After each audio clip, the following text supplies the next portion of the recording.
रविवारी मध्यरात्री थायलंडच्या बँकॉकमध्ये एका पबमध्ये एक चूक झाली आणि सगळा खेळ खल्लास झाला. उत्तर बँकॉकमध्ये चाटोचाट मार्केटच्या जवळ रोंग बिअरनालाट फ्राव या पबमध्ये लाईव्ह म्युझिक सुरू होतं. पार्टी ऐन रंगात आली होती आणि अचानक आग लागली. या पबमध्ये स्टेजजवळच्या एअर कंडिशनरमध्ये शॉर्ट सर्किट झालं आणि आग वेगानं पसरली. या आगीमध्ये 27 जणांचा मृत्यू झाला तर 60 जण जखमी झाले. ही आग कशी लागली किंवा ती कशी भडकली याहीपेक्षा एक चूक झाली आणि त्या चुकीमुळे 27 जणांचा घात झाला.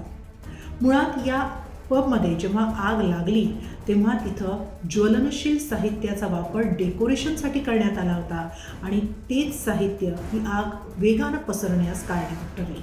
या डेकोरेशनमध्ये फोमचा वापर करण्यात आला होता. अनेकदा बंदिस्त पब्समध्ये लाईव्ह म्युझिकच्या वेळी आवाजाचा एको येऊ नये यासाठी छताजवळ फोम वापरला जातो. मात्र हा फोम ज्वलनशील असतो आणि त्यामुळे आग लागली तर हाच फोम हा जीवघेणा ठरू शकतो.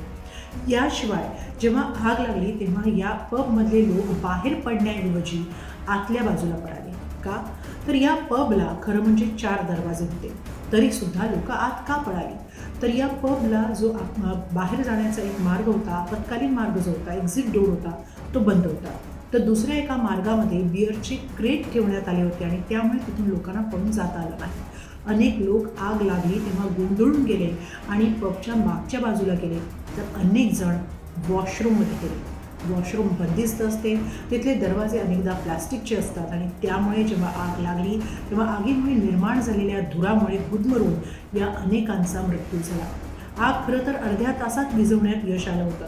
मात्र जेव्हा ही आग विझवण्यात आली आणि जेव्हा या सगळ्या पबमध्ये लोकांनी पाहणी केली तेव्हा तिथं अनेक जण मृतावस्थेत आढळले.